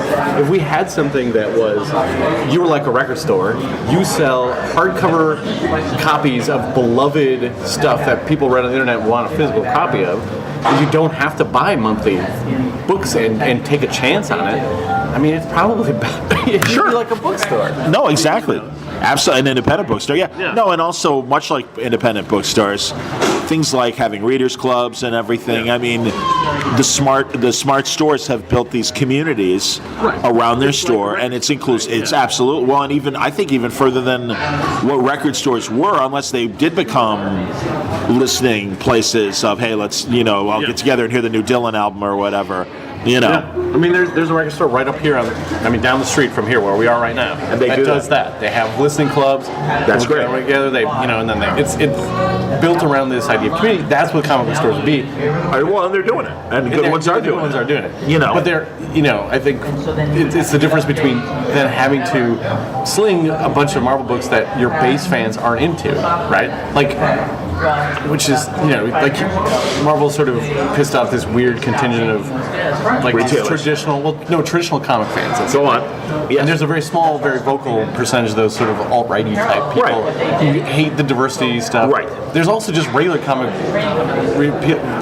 Wednesday Warriors. Yeah, who just aren't interested in it. They don't hate it, they're just not interested. Well, and it was, specifically with Marvel, I wonder if you agree, because I've said it before on Word Balloon. It was... Jason Aaron was one of the exceptions. Because Jason would have, all right, Jane Foster's Thor now, but you still knew what the Odin son was doing. Sure. Bryant had that, period where Tony was dead and just a ghost of the machine, and Riri Williams was your Iron Man. Mm-hmm. And there's a lot of other characters. Amadeus Cho was your Hulk. Bruce is dead, and I mean, and again, I like Amadeus Cho, and I think that was one of the few exceptions where they did it right. He had been around for years and established himself, and then became a Hulk. Horseshit. Because go ahead. Well, here's why. No, go for it. Comic companies have been doing that with the superheroes forever. Absolutely. When I was a kid, Thor was not Thor. It was Eric Masterson. Yeah, that's right. Thunderstrike. Yes. And at the time, he was Thor in the books I read. Right. Connor Hawke was Green Arrow. Yeah, exactly. Kyle Rayner was Green Lantern. It's always been that way, and fans didn't freak out about it. We all kind of understood to some degree. Well, there's two kinds of readers. There was the ones who are like, well, this will change someday. Right. But I'm going to read this interesting story right now because it's exciting and different. Then there was the people who thought that it was permanent, was always going to be that way. Like the ones who were like, wait, isn't Superman dead? I thought he was dead. He died in a comic. I heard about it on the news. Whatever. There was always those people, right? Yes. But the comics have done that for years. And I think the only thing that Marvel did wrong was they did them all at the same time. Exactly. That's right. And they did them in an atmosphere of which you had these sort of... The two sides were vocal. Right. You had this, like Trump voters were, by and large, the way the media has said it, and a lot of this is accurate, is there are people who felt forgotten, right? And they finally had someone making their voice. That this thing that they were saying, I think we've been forgotten by capitalism, which they're right, they were, that is fair. But they also, their grievance turned into, wait, we used to run the world, what happened? And so they were comfortable putting out grievances that a few years before would have been like, well, hold on, man, that's really racist, you know? Right. So you saw that in the comics. The timing was terrible. These grievance-based people who felt like they had been wounded felt completely okay saying, you just want to get rid of the white guys. And you didn't spend any time. You made it about diversity just for diversity's sake, which is bullshit. Of course. But they were comfortable saying it. And they rallied people around them, you know. So Marvel's in a position of bad timing, bad optics, and they're too far gone. They're too far on this story to change it. Oh, absolutely. You know what I mean? Yeah. No, the misunderstanding over Secret Empire is just on so many levels. It's true. It's like it's comic books version of how did World War I happen? Yeah. It's like, well, there's about 12 things that all happen at the same time, and it's the worst timing. It's bad timing. I'm with you. Yeah, I mean, and that was the other side, right? That was like the sort of far lefty fans being like, we are having real world problems with Nazis, and you made Cap a Nazi. The moment we need Cap, you made him a Nazi. Like, I understand that. Again, Bad time. I've been here forever. I know that's going to go back. I knew that at the time. Well, and not the first time it's been done. Not the first time it's been But done. again, bad timing. Bad timing, bad optics, bad like, and you've made, you know, you basically made a decision which was supposed to surprise people, and that's what you wanted. Right. You want to be provocative. Right. But too far. Right. No, Exactly. again, not too far for me. I understand fiction, and I mean, I And can to watch me, I've Man in seen the that, High you know. Castle and not feel like, oh my God, this is a cultural shift. Oh, like, you know. Yeah, exactly. I mean, but these things are made for, like, it's again, we're going back to why the direct market sucks. People start fading away and forgetting about Cap after a while. Sure. Okay, or Superman, or so you have to do these drastic things to shock people and re-interest them in the character. Absolutely. Which has been done for years. Absolutely. But the problem is sometimes you shock them and you piss them off. Right. Ben Reilly. The Clone Saga. Yeah, classic example. You know. Yeah. No, I'm with you, man. You're right. But it's this. But if we didn't have the direct market, we wouldn't be doing that. You would, if you had a different sort of, you were selling stories, right? Just you would sell a collection or you sell a book.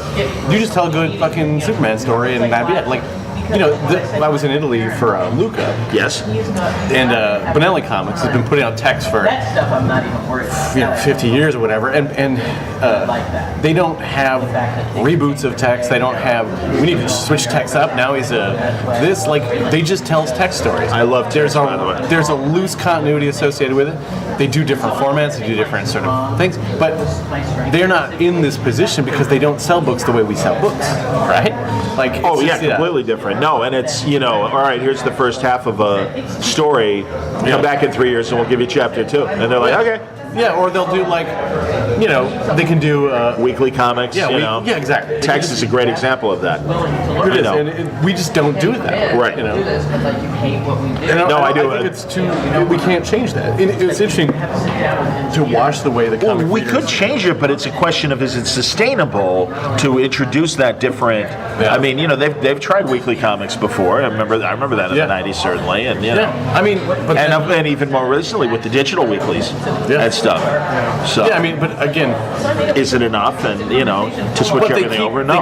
They don't switch it over. They just try one thing, right? Like, here's Right, you can't, and this is another thing that Zub brought up, and you brought up at the party last week. Yeah. You can't just put your comic out through one platform and expect success. It can't only be a digital thing. Even though you think that's, from a cost-effective standpoint, that's the best way, you are hurting yourself. You're not advertising it with the object is advertising your digital and other way around, right? Like, the release of the print is advertised for your digital. Your digital is advertising for your print. Like, it's all because we've tied everything together, right? Like, and Jim and and I have talked about this stuff because we're both guys. Jim Terry? Jim Zub. Oh, Jim Zub, excuse me. Well, we've talked about it because in the past, because we're both comic guys who make comics, but who are interested in the business side. Of course. But like... Yeah, but that's the way you got to be. I mean, that's the other thing. You can't make comics with... hey, man, I wish I were a better businessman from a broadcast standpoint and a podcast standpoint. I'm trying. But yeah, it's more fun just to make the donuts and not have to worry about selling them. And in an ideal world, that's all I'd have to be. I'm with you, son. But I'm not, but I don't live in that. Well, yeah, that world doesn't exist right now, unfortunately. Yeah, I mean, you know, like because I self-published through Image for years, and because I've worked at it, obviously, I have probably more ground experience than a lot of comic creators do. You know, so like, and that makes me more practical. So when I see like people get mad about stuff, I do have this thing of be like, well, I've been there, man. I've been there on the ground, and here's why it's fucked up. You know? Right. So maybe that's bad. I don't know. It would be nice just to be an idealist and just be like, yeah, you're right. You know. Well, let's get back to the books themselves. Now, you mentioned your Vertigo series, and let's talk about that for a second. How came out 3 weeks ago. Oh, that's awesome. All right, so yeah, give us the 10 cent. You said X-Files. What's the 10 cent? Called Imaginary Fiends. Right. It's sort of inspired by the Slender Man case in Wisconsin, which there was just some news about that today. I saw that girl got. Oh, I didn't know that. She got sentenced to basically like parole, but with mental health checkups, like for 35 years, basically. Which that's like John Hinckley, man. No, you know, yeah. But the book is sort of inspired by that. But it's this girl who had a imaginary friend when she was a little kid, and she and a good friend of hers, sort of venerated this person and would listen to whatever she told her. And so the main character Melba, at 10 years old or 12 years old, ended up attacking her friend and stabbing her. Wow. Which she believes she was manipulated by this imaginary friend. Yeah. So she goes to prison for this. She goes to a mental health institution. And while she's there on her 18th birthday, she gets a visit this guy, and he basically says, "You're right. There are imaginary friends, but they're not what you think they are. They're basically these interdimensional beings who they don't have form, so they take the form that you give them by sort of. And the more attention you give them, the more they become solid and be able to affect the world. So we need your help to see them because you saw one, but we also need your imaginary friend. So she has to bring her imaginary friend is this character called Polly Peachpit, who's like really creepy sort of spider girl, and she gets out of jail to go look for Polly with Polly to look for other imaginary friends who have manipulated people. Okay. So the first story is about this small town they go to where there's been a kidnapping, and the kid is on basically a federal imaginary friend watch list because he posts drawings of his imaginary friend online. So they have to go look, for this kid who's disappeared and figure out what caused this thing. So Polly's in on the investigation. She is forced to work with Melba's forced to work with Polly because they need her. She can see the other people and stuff. So, but Polly is willing to investigate. She needs if Melba forgets her, she dies. So she needs her to exist. To exist. Interesting. Yeah. So it's like basically it's kind of like X-Files sort of meets Silence of the Lambs. Yeah. If your Hannibal Lecter was a hovering spider woman. Right. monster. So yeah, okay, interesting. Yeah. Very good. It's too. It's a good idea. I really Tim, always, man. Seriously, the first issue is the best reviewed thing I've ever done. It's a good high concept, man. It's the pushing people to check out Vertigo books is difficult. Well, that's what I was going to say, and I wanted to know because they've, Karen was kind of forced out might be a strong word, but kind of, this is about as far as you're going to go, and also maybe it was time anyway. But regardless, and then they lose Shelley, and they lose who else did they lose? They lost somebody else. Will and that's right. Will Dennis certainly. So the way that and I kind of come in on this later, and I worked with Shelley on Effigy. Yes. She's awesome. Seriously, man. I was about to say I love her, and I don't want to be creepy. I have a lot of respect for her. I love her as an editor, and then she has a great talent. Really good editor. Very excited for what she's doing at IDW. Well, and so now I'm coming to this. They wanted to, kind of start Vertigo back up and do kind of what Vertigo used to do. And I'm working with Molly Mahan and Mark Doyle. Great. And Amadeo Totoro, and DC's really working on putting some effort back into Vertigo. I think. There was a while that just didn't know what Vertigo was, right? Absolutely. I think it was if we're going to focus on the superheroes that make us all our money and what we're known for, what is the function of Vertigo in that scenario? And I think they struggle a little bit to figure that out. And now they know, and Doyle has worked his entire career to be the guy at Vertigo. That's what he always wanted. Oh, interesting. I had no idea. And he's great at it. I mean, he's really like this. So he was doing American Vampire with Snyder. And yeah, he was an editor there. Then they brought him in to be an editor on Batman and stuff. Right, of course. Yes. But his goal always was to go back and do Vertigo. And so interesting. So they did. That's great. And so like this.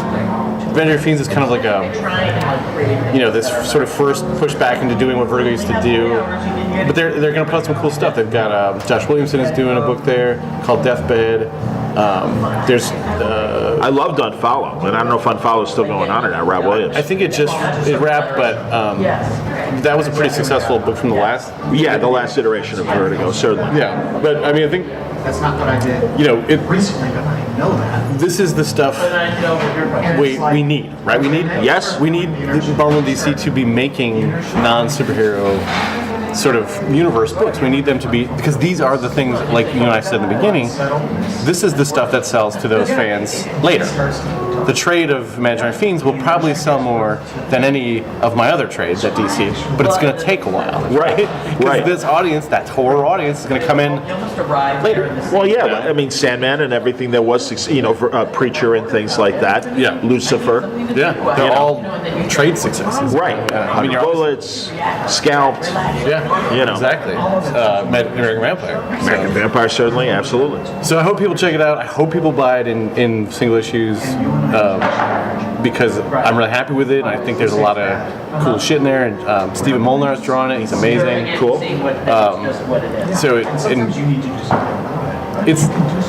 It's the book I always wanted to do because it's sexy and creepy, but it's serious, right? I don't. It's not like we basically take it serious. There's some weird funny stuff, but it's not like Hack Slash was, me having a good time and making fun of shit. Yeah, tongue in cheek, absolutely, man. And Revival, well, that's really serious too, but but it didn't have any monsters in it. So, true. Yes. So I get to do a serious book with monsters in it, which makes me happy. So that's awesome.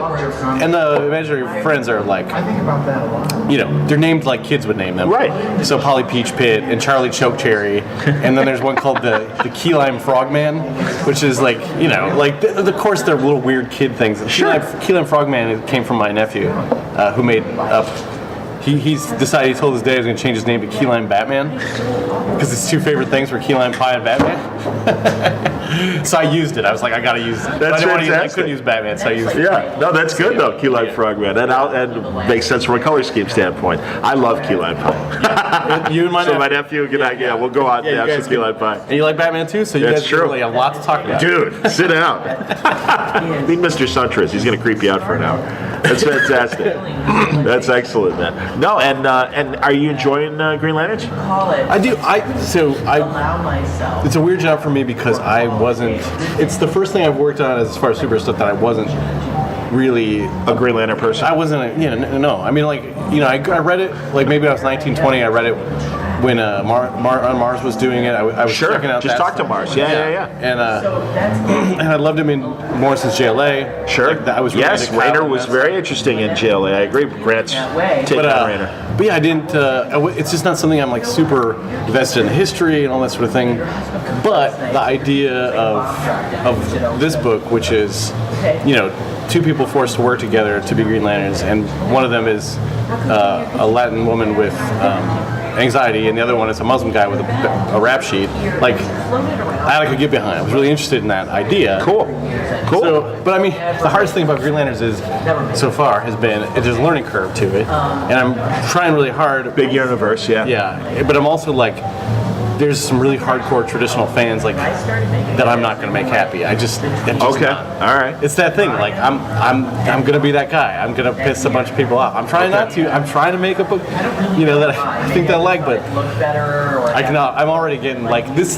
This is the like when I get comments about this book, it's either like I love this. I totally get that character, or it's like Celia's ruining the Green Lanterns universe. Like, it's the first time I've ever gotten. What traditional Green Lantern characters show up in your book? If any. None so far. I mean, Okay. well, I mean, like, you know, John and Hal are in it. Right, they're mentors But I to used them. Balfunga. That's not true, because I did use Balfunga. You know Balfunga from the Alan Moore story? Oh, I forgot. No, tell me. So there's this character. Balfunga. Is that the Oa? Is that or Mogo? Mogo doesn't socialize. Right. I did a story about. Oh, is he or she the Green Lantern? So Balfunga is this guy who. He tells the Mogo story? Yeah, he tells this. He goes to The planet. the planet. And he wants to fight Mogo. He's heard that he's the greatest Lantern. He doesn't realize he's a planet. Right, This is an Alan Moore story. Right. No, I know the story. Yeah, Balfunga was this blowhard. He's red. He's this blowhard sort of just big talker guy. Yeah, kind of alien. Yeah. Like I'm the baddest guy. Like another Lobo, basically. Yeah, basically like a pre-Lobo, basically. But I really wanted to do a story about him that was kind of like a Coen Brothers story.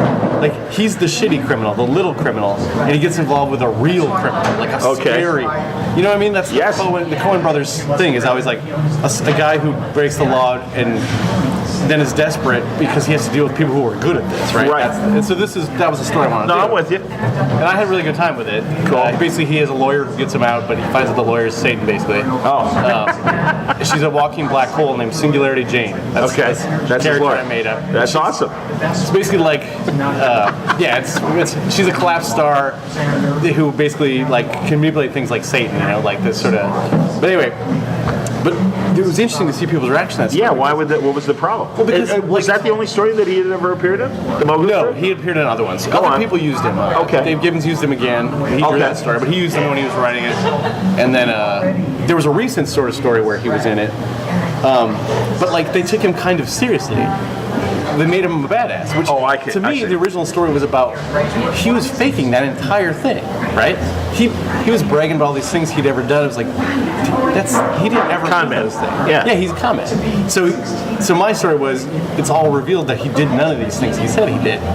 You know, like that, and he was just this blowhard idiot. He was playing a character. He didn't really talk that way. He was just playing this character to get a reputation, whatever. But I was surprised, like, either people had never heard of that character and didn't know what I was doing, or they were like, "You ruined him," which I didn't think I did. To me, that's exactly. You made him interesting. Well, you gave him a third dimension. But Alan Moore, I think, implied that already. I think. I mean, I guess maybe that's what I read into it. I understand. But so this has been interesting to me because I'm not used to that kind of. You know, there's minutia. a passion for a passion for minutia, which I'm not. You know, I'm a pretty big nerd, and I've read a million comics. Sure. I don't know minutia, nor do I care if you change it. Like, I love He-Man stuff. I don't know that much about all that stuff. I don't remember the names of every. I mean, I know all the toys, but I've never been that guy. I just am not that guy. I like stories. That's all. Right. That's all I care about. Sure. You know, like good stories, and that's good characters. Whatever else. I agree. But I'm finding I'm not like a lot of the readers. So we'll see. I hope they give me a chance. I hope they like the next story. I hope they get what I'm trying to do with it. But, you know, it's been an education. And that's part of the reason I had a mental health day today, and I'm drinking a beer at fucking 1 o'clock at Rockwell's. Just because I just couldn't... I couldn't, like, people, you know, I mean, partially it's social media and people having access, but, like, people just telling me, like, I fucked up this character so bad, and just, like, what the hell, you know? I mean, I'm sure there's many more people who are just reading it and are, like, fine, you know, or they're happy and they enjoyed it, but, you know, I remember the ones where people are like, you fucked this character up for life, you know? Like, so that's why I'm drinking before Christmas. I'd like to point out it's well into the afternoon. It's not like we're, you know, this isn't a bad Bukowski, Bukowski story yet. Exactly. You know, so it's not as sad as it may seem. Yeah, it's okay. He's fine. He's smiling right now. Yeah, so, but I mean, it is. Yeah, it's interesting. Part of interesting. it, you know. No, of course it is. Nightwing was too because. Talk about that. I wanted to get back to the run, and also obviously the Grayson stuff, which we talked about before. You got a really long run with Dick Grayson, so yeah, go on. And I loved that character's kid. He was one of the first action figures I ever got was Robin. I mean, I've always loved what kid doesn't love Bucky and Robin? Exactly, they're your entry point. Absolutely. And you grow up with them. Yes. Every generation. And you recognize yourself in or what you'd like to be. Yeah, exactly. Absolutely. You get to hang out with Batman, right? Yes. That's like exactly. So I love that character. Here's what the idea behind Grayson was the guy who is friends with everyone, who's lived his life with Batman, gets to use those skills, but he doesn't get to be with his friends. He's on his own, right? Right. And so what does the character do when he's out in the when cold? he's on his own in a world that isn't his, that he doesn't live in? He's himself. That was the point of the story. He stays himself. His world is changed. Right? Yes. I loved that series. I love that series as well. No, it was decided Dick Grayson. Yeah. He got to be his own man in a way he never did before, because that was the bad editorial office always was. At the end of the day, if we got a 5th week event, I don't care what he's doing in Bloodhaven. Nightwing's showing up, and we're gonna have his. And I know that drove Dick Grayson fans crazy. Yeah, but people, Tom and I, we talk about this. Our first year on that book was every con we went to was, I wanted to hate this, but I think it's great. Like, everyone wanted to hate it, right? Okay. Yeah. Again, we talked about this. People change No, things. I love it, man. No, But people, like, comics has to change things, keep it exciting. Yes, yes. It eventually comes back to whatever. We knew eventually he'd go back probably to Nightwing. It was much faster than we thought. We thought we'd get a couple years out of doing this. We were going to grow him sort of in this spy world, kind of make him like this. He would eventually kind of become like the nice Nick Fury of the DC universe. Sure, that's like what I was wondering. Like we that was the idea eventually, but Rebirth, so we made him Nightwing, and I still love the character. Sure. But the problem, I think for me, the entire... I never figured out why Nightwing. And I never figured... period. Like, when he's Nightwing in Teen Titans, it makes sense. He grew up with a group of guys, with a group of superheroes. And they all grew up together, and he becomes Nightwing because he grew up with these people, and this reflects who he is now. That makes sense. Nightwing, in his own book, running around Bloodhaven, even when Chuck did it, I never really understood why. Why did? And partially Chuck made Dick into Daredevil, right? He had his Hell's Kitchen, Bloodhaven, which is even sort of a parody of Hell's Kitchen, right? Sure. Bloodhaven and whatever. He gave him his own Kingpin. He gave him all this sort of, which it worked. Fans loved it. Sure. I never quite got it. I never quite understood it. So, though I loved the character, I didn't understand the scenario. So working on Nightwing, the hardest thing for me was, how do I make Bloodhaven and Kingpin work for me and the identity of Nightwing? Why is he doing this? And that was hard. I mean, it was hard for me to do because... Interesting. Because I didn't always have the greatest answer to why. I knew why because fans love it. Right, sure. But I mean, for me, as a story, why? And I kind of danced around it. I think I figured it out to some degree by the end. Good. But I don't think I ever... I still don't quite understand why Nightwing. Why does he wear this? And why did he move to a city that isn't Gotham? I mean, it doesn't... To me, it's not quite 100% the character. The character of Dick Grayson. Yeah. But I mean, in the end, that's interesting, though. Yeah. I mean, again, and that obviously it influences your take on him. Yeah. That he kind of explores a different part of what makes him Dick Grayson. Yeah, and it just so it had to be. I had to make it about things that maybe I didn't want to do a crime epic thing like Daredevil. I didn't want to do he spends 2 years trying to bring down Kingpin. I mean Blockbuster. I didn't want to do that. Right. So I made it about different things than that. And I also didn't like that Bloodhaven was just Hell's Kitchen, right? Like it was just a shittier Gotham, really. A shittier Gotham. I just didn't like it. I always felt. Yeah. Gotham should be the scariest city. Of course. There shouldn't be a city scarier than Gotham. Right. So, but for me, I had to make it interesting for me, which was I thought Bloodhaven should be a place you wanted to stay because it's cool. It's trying to redefine itself. It almost gentrified or whatever. Not gentrified, but it had been this sort of industrial city, and all the jobs went away. Right, like Pittsburgh or Gary, Indiana, stuff like that. And to fix it, they turned it into a tourism city. They try to make themselves Las Vegas, right? But then they had to deal with all the things that come with that. Sure. Right? So it kind of went in Atlantic City sort of route. I basically made it Atlantic City by way of Chicago. Sure. It's basically, that was the Yeah, idea. the casinos really came into Chicago, and really, as opposed to what we have right now. Exactly, and that was the idea, right? And so it's trying to sell this family fun phase, like bring your family to Bloodhaven. Scary name for a great place, and but there's this underbelly because there's money coming in, and that was kind of the idea that I wanted to explore there. And I got some chances to do it, but I guess I regret is I didn't get to dive. Is part of the thing with doing these 6-issue arcs is like you would take him out of Gotham for 6 issues, right? Out of Bloodhaven for 6 issues, because it would be like, we wanted to do a Damien story. We wanted to do something that tied into metal. We want to do this, and it's surprising how quickly 34 issues goes by, and you go, shit, I never got to work. I had this idea for the mayor, the character. I only used him twice. 35 issues, I never got a chance. He went, so that part is, it's tough to sort of deal with your own expectations and creatively what you wanted to do, and then look at it and go, well, I did these things. I gave him a great villain, so he got Raptor. I've accomplished that. Yes. Other things, I'm looking back at it now and going, okay, well, here's what I think was successful, and here's what I think wasn't. Would you want to go back to the character at some point? Oh yeah, yes. Obviously, you have more to say. So.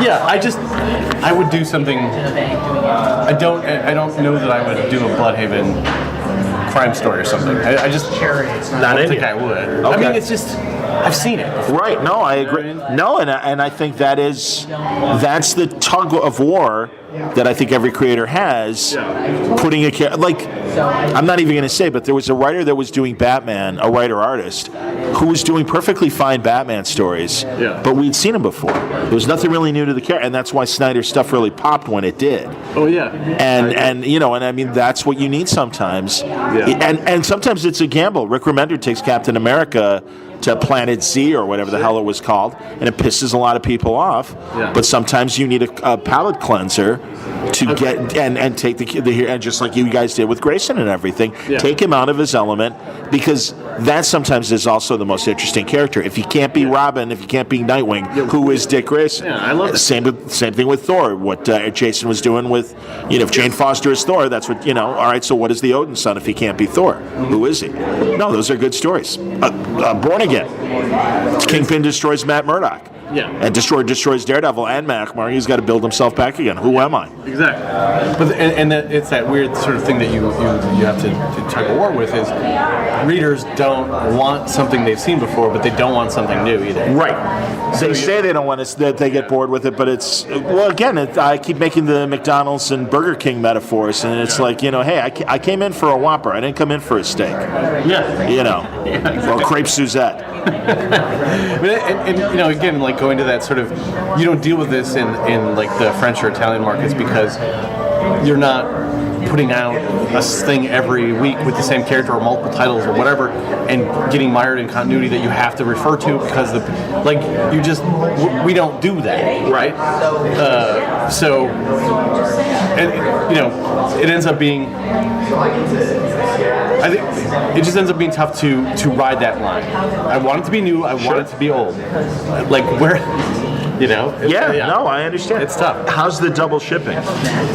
Hard. I bet. The hardest thing about the double shipping, I like having the work, right? I like the 2 paychecks for one book a month. No I like question. all that sort of stuff. I like the speed at which I'm able to get to things, What I think is the hardest part about it was, and is planning. So, if you have to do 2 issues of the same storyline in a month, right? You have to know your whole storyline pretty well when you start. Where you're going, And you just may not have as much time to do that as you need. And if something changes, like when we were doing Nightwing, there was basically we were set up this crossover thing, and we couldn't end up using the characters, so we had to change while 3 issues were already written, and I just had to go back and rewrite them quite quick so the artist could start drawing. And that means I then the next week had another script due for the 4th part, right? Yeah. I mean, I didn't have any time. Where was I going to plan the time to make the rest of this story that had changed completely? My ending was now gone. Wow. Which happens in comics all the time, right? Of course. But you have a month, right? Right, as opposed to 2 weeks. Yeah. Wow. So, and you're rewriting. So, rewriting 3 issues in 1 week to write the next one in the next week. It's hard, man. There's a lot of. I mean, you stumble around a little bit, you know? Like, sure. Unless you had everything absolutely figured out and nothing changed, it was kind of hard. Well, that's, with Marvel and 18 issues a year, as some books have gone, I mean, I saw Brubaker burn out, and we all did. And I mean, that's the thing. He's like, no, I'm done. I know Fraction has no interest in ever coming back. Really? Well, yeah, because he likes controlling his own characters. And again, I mean, that's the thing. I like your attitude about licensed books. Sure. And that's come up again. You can feel free to amplify that right now. They're not mine. So I do the job, and I do the best I can. But I don't have a. I'm not telling my opus right through Hulk or something. Sure. I'm going to tell a cool story about Deadpool or Dick or whatever. Ant-Man, doesn't matter. Whatever it is, I will do it. But and if they want me to change it, I'll change it because it's their stuff. It's their stuff, not mine. I have my own shit to go. Yeah.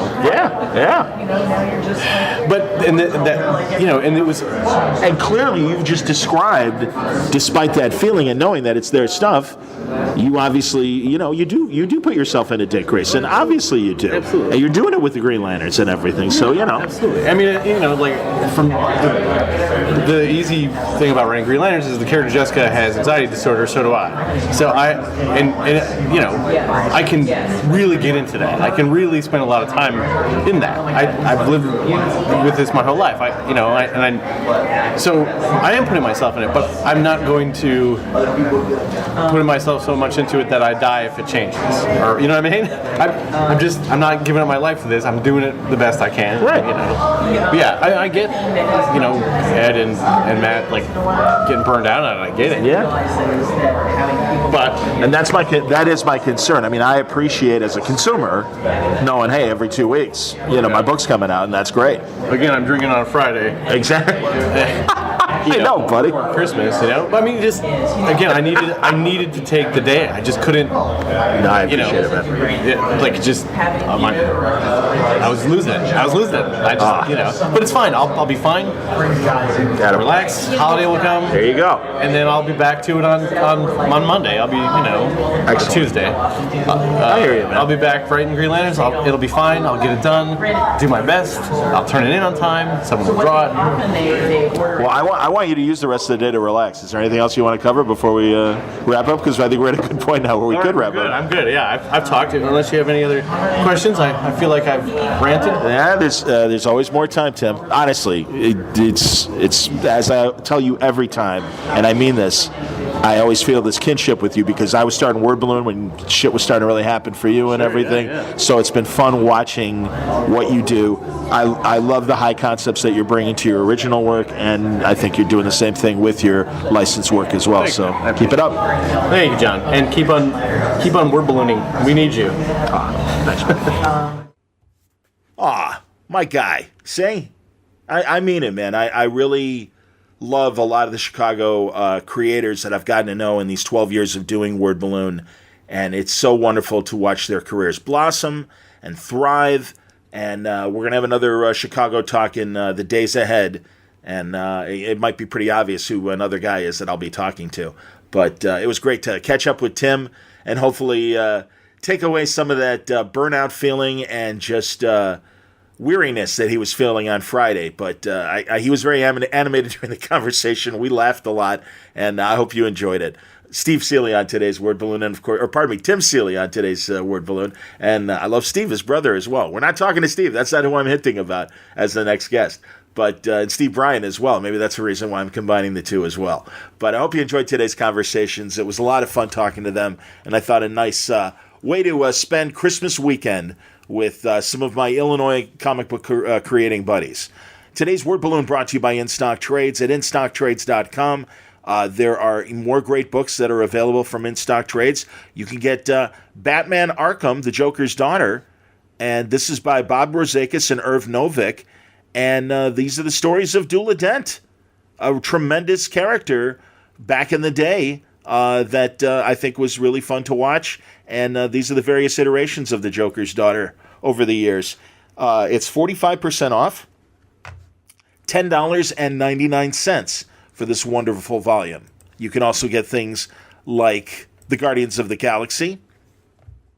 This is Volume 2, Riders of the Sky, Jerry Duggan and Fraser Irving doing the art. Chris Samnee is in there, Greg Smallwood is in there, Mike Hawthorne, a lot of other great artists as well.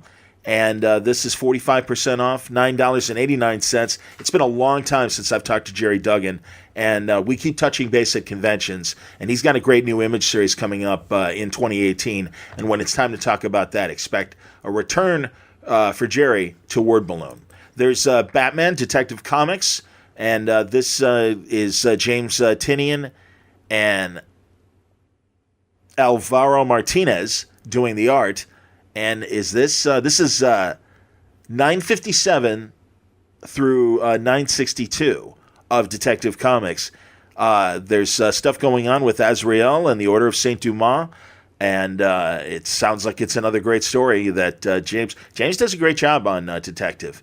I happen to pick up the most recent Superman issue, and it dovetails into what he's been doing with Tim Drake over in Detective Comics. Really neat stuff. The Batman stuff has never been in better hands than it is right now, and James Tinian is a classic example of that from a writer's standpoint. And Alvaro Martinez and the others are doing a great job on the art side as well. 45% off, $9.34 from In Stock Trades. There's lots more great books at great prices. Check them out, instocktrades.com. Thanks for listening to Word Balloon. Thank you for supporting Word Balloon. Merry Christmas. If you don't celebrate Christmas, you know, those of us who do think of our friends as much as our family, and you as the Word Balloon audience are certainly friends to me. So thank you for sharing time with me and listening to these conversations as you do each time I release a new Word Balloon episode. I know I'm a few days beyond my usual week between episodes. I apologize. I will make up for it in that dead period. Everyone takes that week off between Christmas and New Year's. Not Word Balloon. We got stuff coming up. Don't worry about it. This isn't the final show of the year, like you might hear some other podcasters do. I got to take a break. I'm so busy. I can't do this. No, sorry. I'm working radio and I'm working Word Balloon over the holidays, and I'm happy to be here providing you guys and women entertainment as you go off on your holiday break. Hey, man. I want to be the sound wallpaper while you're out, like I said, doing that post-Christmas shopping or catching up with friends, and before you go into the movies and stuff. I saw Last Jedi. I'll talk about it on the next episode, and I've got an Art and Franco conversation coming up about that movie because they're the biggest Star Wars fans that I know. And believe me, I'll share it all with you right here on Word Balloon. Until next time, Word Balloon is a copyright feature of Shaky Productions, copyright 2017. Merry Christmas.